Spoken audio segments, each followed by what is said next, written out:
ॐ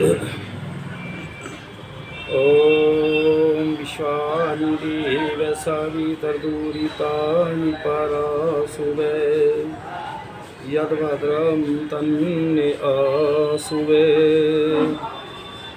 श्री कृष्ण और अर्जुन पे आज चर्चा होगी आर्यवेद दर्शन चैनल पर। आज मैं महाभारत की ही चर्चा रखूँगा। तो देखिए, अर्जुन कहने लगे इस पर हथियारों की टक्कर जब कुरुक्षेत्र के मैदान में दोनों सेनाएं खड़ी हो गईं कौरव पांडवों की, तो तब अर्जुन कहते हैं श्री कृष्ण से, हे पार्थ, मेरा रथ वहाँ दोनों सेनाओं के बीच में ले चल। मैं ये देख लूँ कि सेना में कौन कौन से लोग खड़े हैं युद्ध के मैदान में, और आज तो ये दिखाई दे रहे हैं, फिर ये दिखाई भी नहीं देंगे। तो इसकी आज चर्चा रहेगी। हे राजन धृतराष्ट्र, तब इंद्रियों के राजा श्री कृष्ण से यह वाक्य बोला कि मेरे रथ को दोनों सेनाओं के बीच खड़ा कर दो। ये थोड़ा सा शब्द का अंतर आ रहा है, लेकिन वो है तो अर्जुन का ही। तो जरा मैं जांच तो करूं, मेरे सामने लड़ने की कामना से कौन जमे हुए हैं, कौन आए हैं। मुझे इस युद्ध सभा आरंभ में किन किन के साथ लड़ना है। तो अर्जुन ने ये श्री कृष्ण से कहा, मैं ये देख लूँ मुझे किस किस से साथ लड़ना। मैं यहाँ इस युद्ध में और दुष्ट बुद्धि दुर्योधन की मनचाही करने वाले जो लोग इकट्ठे हुए हैं, उन युद्धार्थियों को देखूं तो सही। तो देखिए कितना अन्याय की बात थी। युद्ध के मैदान में दादा खड़े हैं और गुरुजन खड़े हैं, गुरु द्रोणाचार्य खड़े हैं, कृपाचार्य खड़े हैं, पिता और पुत्र सभी खड़े हैं। ये विचार ही नहीं कर रहे। दादा को तो विचार करना चाहिए था कि भाई हम तो दोनों पक्ष के ही तो दादा हैं, एक पक्ष के दादा तो थे नहीं। चलिए, तो फिर संजय उपाध्याय निद्रा के स्वामी अर्जुन ने जब श्री कृष्ण से इस प्रकार कहा, तो श्री कृष्ण उस श्रेष्ठ रथ को दोनों सेनाओं के बीच खड़ा करके, तो फिर भीष्म द्रोण के सामने संपूर्ण राजाओं के सामने, हे पार्थ, इन जुटे हुए कुरुवंशियों को देखो, इस प्रकार बोले। तो अर्जुन ने श्री कृष्ण से कहा कि ये सारे लोग खड़े हैं, मेरे दादा हैं, गुरु हैं और सारे परिवार के लोग हैं। तो फिर कहा अर्जुन ने, वहाँ डटे हुए पितरों, पितामहों, आचार्यों, मामाओं, भाइयों, बेटों, पोतों तथा मित्रों को देखा। तो ये जब सारा दृश्य अर्जुन ने देखा और वहाँ दोनों सेनाओं में स्वसर और हितैषियों को भी देखा, उन सब बंधुओं को इस प्रकार रण में डटा देखकर वह कुंती पुत्र और अर्जुन से अर्जुन कहने लगे कि अत्यंत कृपा से भरकर दुखी होते हुए इस प्रकार बोला, हे कृष्ण, इन सब अपने लोगों की युद्ध आर्थी रूप में उपस्थित देख कर मेरे अंग धसे जा रहे हैं। अर्थात इनको जब देखा, परिणाम को भी देखा कि सब पे शस्त्र हैं, जब चलेंगे तो क्या हाल होगा। तो मेरे सारे अंग जो है काम नहीं कर रहे, मुख सूख रहा है, मेरे शरीर में कपकपी तथा रोमांच हो रहा है। तो इस प्रकार अर्जुन श्री कृष्ण से वह कह रहे हैं। तो गांडीव हाथ से छूटा जा रहा है और त्वचा जल रही है, मैं संभल नहीं पा रहा हूँ, मन चक्कर सा खा रहा है। ये सारी स्थिति जब अर्जुन की बन रही थी, ये सब हालात श्री कृष्ण जी को बता रहे थे कि मेरी इच्छा नहीं है, फिर क्या करें हे केशव, सारे संसार की प्रवृत्ति यही देख रहा हूँ कि जिस निमित्त जो साधन प्रयोग करना चाहिए उससे ठीक उल्टे साधन प्रयोग में आ रहे हैं। ये उल्टे लक्षण हैं जिनका स्पष्ट दृष्टांत तो वो कह रहे हैं कि जितना भी मैं कुछ देख रहा हूँ मेरे विचार से सारा उल्टा सा दिखाई दे रहा है। यह युद्ध है, क्षत्रिय कल्याण के लिए युद्ध करते हैं, परंतु मुझे तो इस युद्ध में अपने आत्मिक जनों को मार कर पीछे कुछ कल्याण होगा ऐसा नहीं दिखता। तो देखिए भाई, अर्जुन कह रहे हैं कि युद्ध ठीक है भाई, राष्ट्र की रक्षा के लिए या कुछ प्राप्ति के लिए होता है, पर मुझे तो कोई प्राप्ति नहीं दिखाई दे रही। मैं अपने घर परिवार के लोगों को मार करके, हे कृष्ण, न मैं विजय चाहता हूँ और ने नाना प्रकार के सुख भोग, हे गोविंद, हमें राज्य भोग यहाँ तक कि जीवन से भी क्या लाभ। भाई जीवन भी बेकार है जब धर्म कार्यों में ना हो।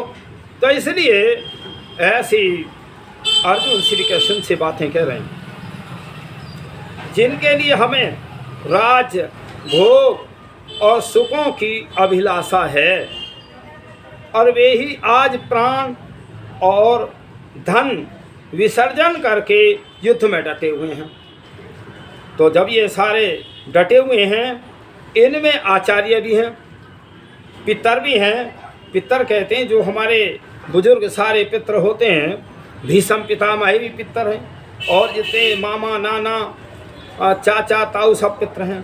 पुत्र भी हैं, पितामह भी हैं, हे और हैं, मामा भी हैं, ससुर भी हैं, पोते भी हैं, साले भी हैं, और तथा अन्य संबंधी भी हैं। तो फिर कहने लगे, हे मधुसूदन, ये सब मुझे मारने भी आए तो भी, और इनके मारने से त्रिलोकी का राज्य मिलता है तो भी मैं इन्हें मारना नहीं चाहता। फिर धरती के पीछे तो इन्हें क्या मारूं। तो ये है हमारी वैदिक संस्कृति। ये कह रहे हैं मैं धरती के पीछे अपनों को क्यों मारूं, और यही मुझे मार दें तो अच्छा है। कहने लगे, ही जनार्दन, इन धृतराष्ट्र के पुत्रों को मारकर हमें क्या सुख मिलेगा, उल्टा इन आताताइयों को मारकर हमें पाप ही लगेगा, क्योंकि ये हमारे स्वजन हैं, मतलब हमारे पारिवारिक लोग हैं, तो मुझे पाप लगेगा।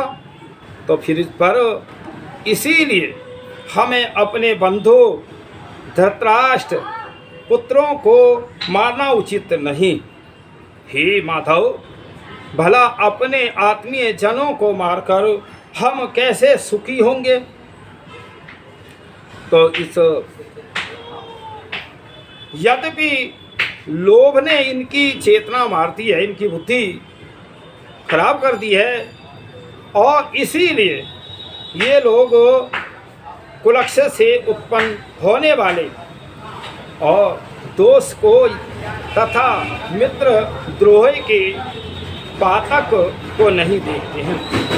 देखिए, जब बुद्धि अहंकार में लोभ में आती है, लोभी जो है कुछ नहीं देखता, उसे अपना लोभ सूझता है। ऐसी वृत्ति जो है भाई इनकी कौरवों की हो गई। जब कह रहे हैं कि बिना युद्ध के हम सुई की नोक के बराबर भी भूमि नहीं देंगे, तो वो क्या था कि राज्य का सुख भोग रहे थे। पांडवों ने तो यहाँ तक भी कहा कि तुम हमें 5 गांव ही दे दो, हम 5 भाई हैं, एक एक गांव से गुजारा कर लेंगे। तो ये विचार करो, परंतु हमारी बुद्धि लोभ ने नहीं मारी है। कह रही मेरी बुद्धि लोभ ने नहीं मारी है, हम तो कुलक्षय से उत्पन्न होने वाली हानियों को समझते हैं। हमें क्या पाप से बचना क्यों नहीं जान लेना चाहिए। तो इस प्रकार अर्जुन जो है श्री कृष्ण से बात करते करते फिर उत्तम कुलों के क्षय हो जाने पर, कितना उस समय जो विचार था भाई जब लाखों करोड़ लोग युद्ध के मैदान में थे तो बहुत अच्छी सोच और विचार वास्तव में। मैं तो जब ये चिंतन करता हूँ, महाभारत को मैंने कई बार पढ़ा है, तो उसमें जो अर्जुन का चिंतन था आज वो साक्षात्कार मुझे नजर आ रहा है। तो फिर क्या, उत्तम कुलों के क्षय हो जाने पर और कुल परंपराएं नष्ट हो जाती हैं, और उन परंपराओं के नष्ट होने पर अधर्म संपूर्ण कुल को दबा लेता है। तो देखिए, जब मर्यादाएं टूट जाती हैं तो सब अधर्म और पाप होने लगता है।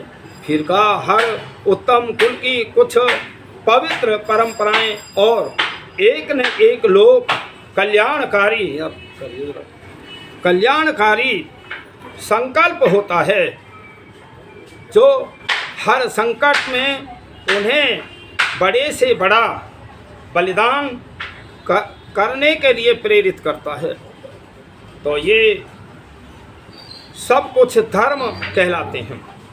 किंतु कुल के नेताओं के मारे जाने पर ये सनातन कुल धर्म नष्ट हो जाते हैं। तो धर्म के नष्ट हो जाने पर जब इस कुल के सदस्यों के सामने बलिदान के लिए प्रेरणा देने वाला कोई लक्ष्य नहीं रहता, तो सारे कुल में स्वार्थ और आपाधापी का बोलबाला हो जाता है और अधर्म सारे कुल को दबा लेता है। देखिए, ये सारी बहुत अच्छी जो है अर्जुन की सोच है। हे कृष्ण, अधर्म के अधिक बढ़ जाने पर और कुल की स्त्रियां दूषित हो जाती हैं, और ये वासनाएं स्त्रियों के दूषित हो जाने पर और वर्ण संकर उत्पन्न होता है। तो देखिए, वर्ण संकर और संकर की क्या है ये, आज जो लड़का लड़की शादी करते हैं, आज हम ये देखते हैं बहुत धनवान है, बहुत दहेज मिलेगा, कर लिया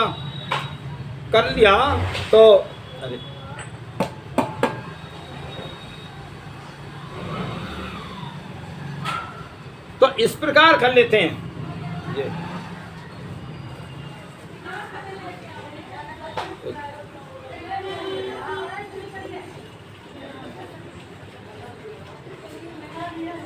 ये स्त्रियों के दूषित हो जाने पर वर्ण संकर उत्पन्न होते हैं। देखिए, आज जो हम देखते हैं, धनवान देखते हैं, कहीं कोई अच्छी शादी करेगा वो देखते हैं। पहले जो शादियां होती थी गुण कर्म स्वभाव के अनुसार होती थी, तो वो हम जो जब इस लड़का लड़की के एक जैसे गुण कर्म स्वभाव होता था तो उत्तम क्षमतान भी होती थी। और आज तो भाई कोई गुण कर्म स्वभाव नहीं मिलाया जाता। आज तो पत्राओं में देखते हैं, और पत्राओं में कोई कल की बात बता सकता है क्या?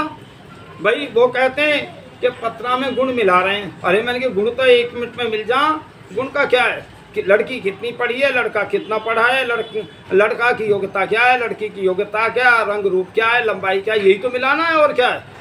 तो इसलिए वो सारी परंपराएं महाभारत काल के बाद बदल गईं।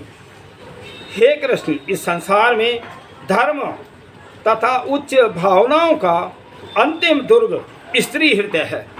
तो देखिए क्या है, इस सारे संसार की जो वो है एक तरह धर्म और आधार, वो स्त्री का हृदय है। किंतु जब चारों ओर अधर्म का बोलबाला हो जाता है तो यह अंतिम दुर्ग भी टूट जाता है।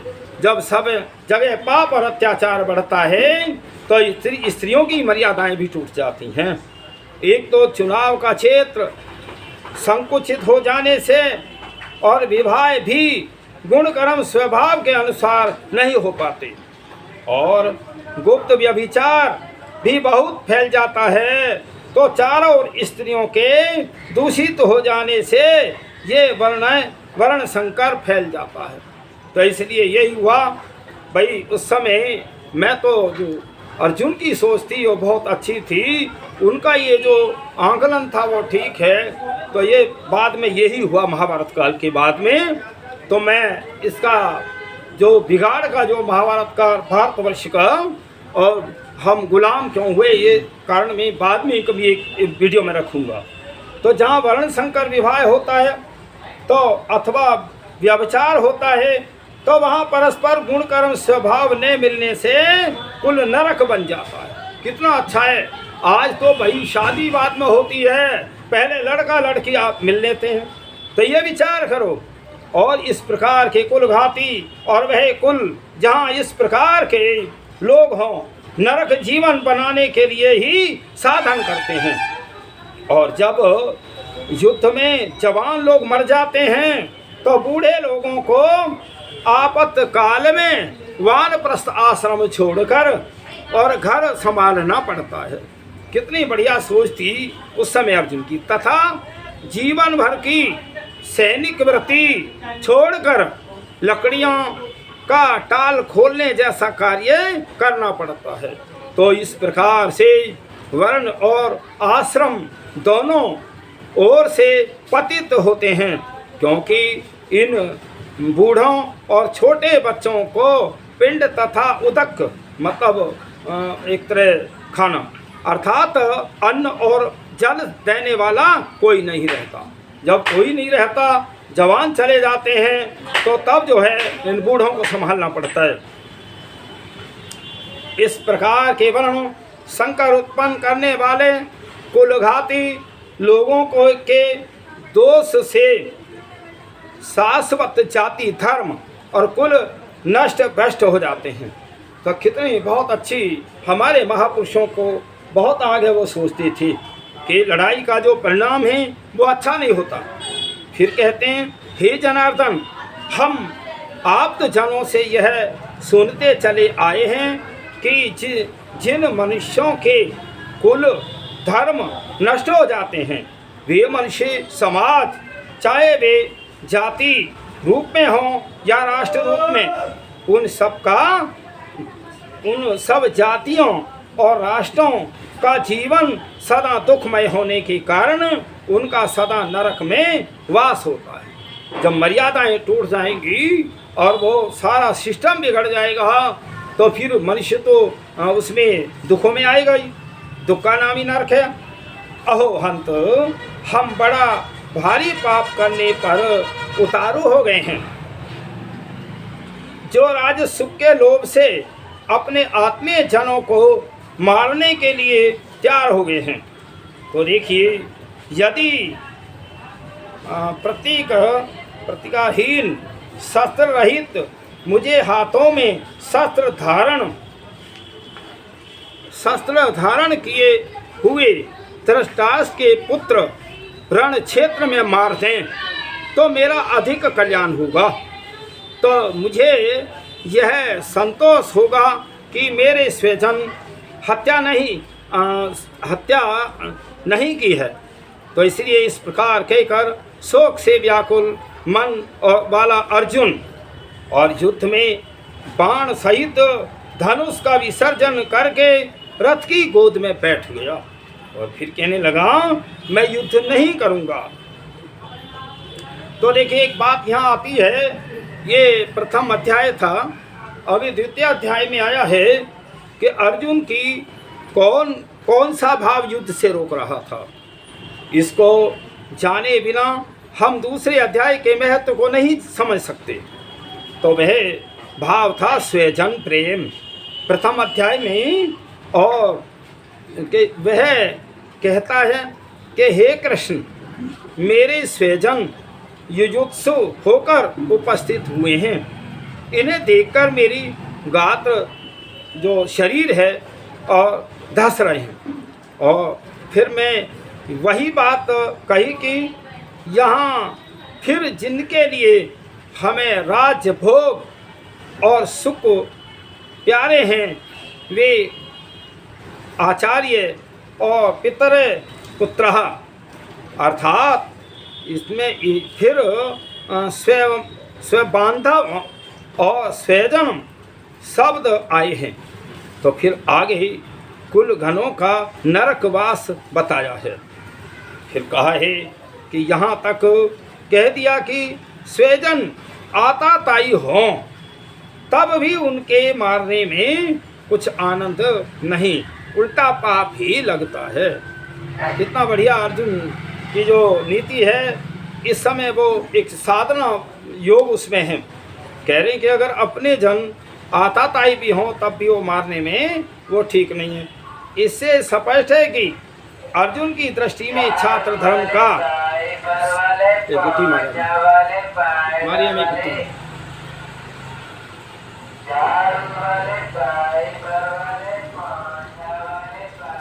तो शब्द आए। फिर आगे ही कुल घनों का नरकवा वास बताया है। 36वें श्लोक में बताया है कि यहाँ तक कह दिया कि स्वजन आताताई हों तब भी इनके मारने में कुछ आनंद नहीं, उल्टा पाप ही लगता है। इससे स्पष्ट है कि अर्जुन की दृष्टि में छात्र धर्म का सबसे बड़ा कार्य स्वजन रक्षा है। तो धर्म रक्षा अथवा लोक कल्याण नहीं। धृतराष्ट्र और आताताई हैं धृतराष्ट्र, तो क्या हम मर जाएंगे? ये राजा होकर के और राज्य रहेगा तो भी स्वजनों के हाथ में। अपने कुल में अर्जुन के इस मति विभ्रम को कृष्ण जी किस प्रकार दूर करते हैं, सो आगे देखिए। तो जब ये सारी बातें अर्जुन श्री कृष्ण से कह रहे थे कि मुझे अपने बांधवों का को मार करके मुझे राज्य चाहिए, और जब गांडीव धनुष भी छूट गया और अर्जुन जो है धनुष से रथ से कूद करके और बहुत जो है एक तरह कहीं कहीं आता है कि रोने भी लगे कि मुझे स्वजनों का पाप हुआ। तो फिर यहाँ वो संजय कहते हैं, देखिए एक बात और है, जगह जगह पूरे महाभारत में संजय का जिक्र आता है। संजय क्या है, जैसे आज हमारे मीडिया प्रभारी हैं ना, इसी प्रकार और संजय जो थे जब युद्ध हो रहा था तो संजय युद्ध के मैदान में पूरी मीडिया रिपोर्टर और धृतराष्ट्र को हस्तिनापुर को जो बता रहे थे और वो सुन रहे थे धृतराष्ट्र के कौन किसकी जीत है किसकी हार है।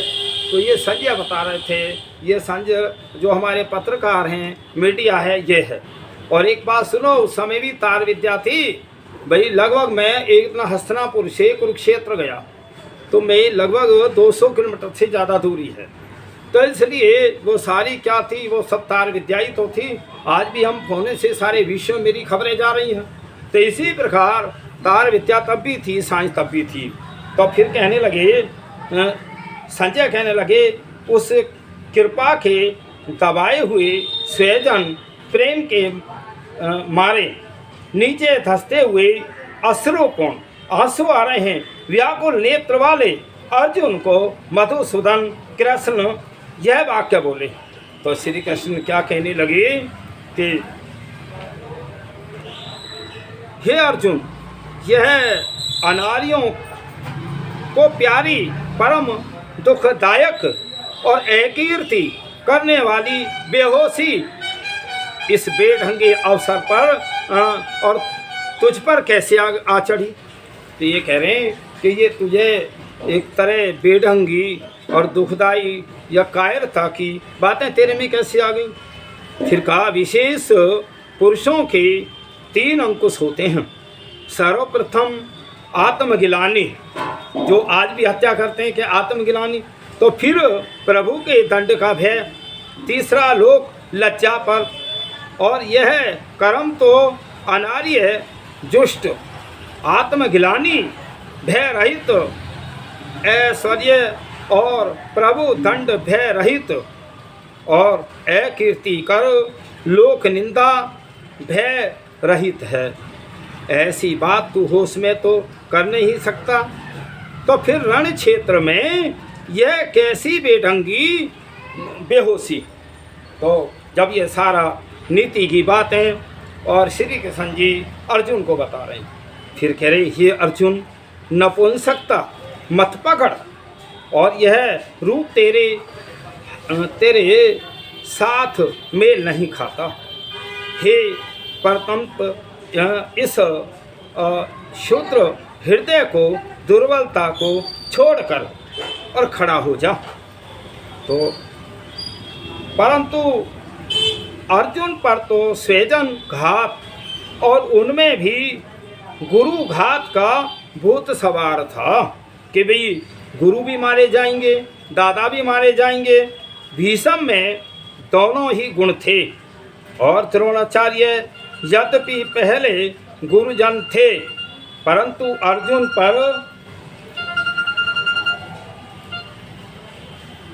पर उनका इतना वात्सल्य था कि वह स्वजन भी कुछ कम नहीं थे, इसीलिए उनका तो स्पष्ट नाम ही ले उठा।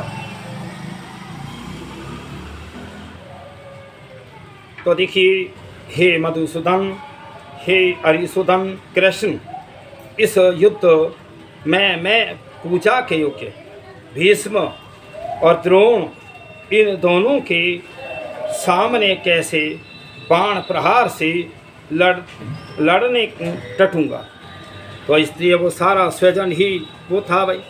तो इन महानुभाव गुरुजनों को न मारने के कारण इस लोक में यदि भीख मांगकर भी खाना पड़े तो भला। सोचिए तो सही, क्या इन गुरुजनों को मारकर अर्थ कामों का रुधिर से लिप्त भोगों का उपभोग करूं? कितनी सुंदर बात है। ये थी हमारी वैदिक संस्कृति। ये कह रहे कि इनको मार करके और इनके उससे मैं रुधिर से क्या भोग करूं?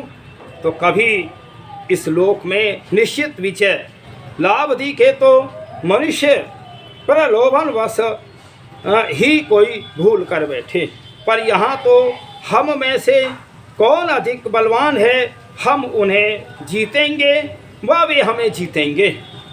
तो हम यही नहीं जानते दूसरी ओर जय पराजय किसकी होगी, और स्वजन नाश तो निश्चित है। उन्हें कहा भाई मेरी जीत होगी या उनकी होगी, लेकिन जो हमारे बंधु बांधव स्वजन हैं उनका तो नाश होना जरूरी है। तो जिन्हें मारकर हम जीवित रहना भी पसंद नहीं करते, वे ही धृतराष्ट्र सामने खड़े हैं। तो देखिए, आज का जो वो है महाभारत का वो वर्णन मैं यहीं रोकता हूँ। तो देखिए कितना धैर्य थे हमारे महापुरुषों में। ये सारे गुरुकुलों की शिक्षा थी, वेदों के विद्वान थे, और फिर भी बहुत ये जो पांडव थे ये तो बहुत ही वो थे।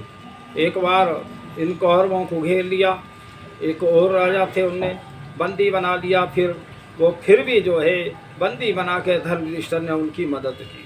तो इसलिए ये विचार करो, ये बहुत शांत प्रवृत्ति की धार्मिक व्यक्ति थी। तो ऐसे अगर समाज ऐसे विचारों से चले तो वास्तव में राष्ट्र बहुत उन्नति को जाए। आज तो हम लड़ाई में भी धर्म अधर्म का ज्ञान ही नहीं करते। तो इसलिए विचार करो भाई, ये हमें प्राचीन इतिहासों से राजाओं को प्रेरणा लेनी चाहिए। युद्ध कभी भी लाभदायक नहीं होता, युद्ध से हानियाँ होती हैं। इसलिए भाई सोच विचार करके शस्त्रों का प्रयोग करना चाहिए। भाई मैं तो 2 बार गया हूँ कुरुक्षेत्र के, उसको देखा है, वहाँ की मिट्टी आज भी लाल है। जब बारूदी गोले चले थे तब मिट्टी तो बारूदी उससे जल जाती है। तो इसलिए विचार करो, इन शस्त्रों से कभी दुनिया में शांति नहीं आ सकती। शांति आएगी विचारों से आएगी, शांति आएगी ज्ञान से आएगी, वैदिक शिक्षा से आएगी। जब हम कॉलेजों में वैदिक शिक्षा को प्रारंभ करें अवश्य शांति आएगी। और तो मैं इतना ही कह करके ओम शांति।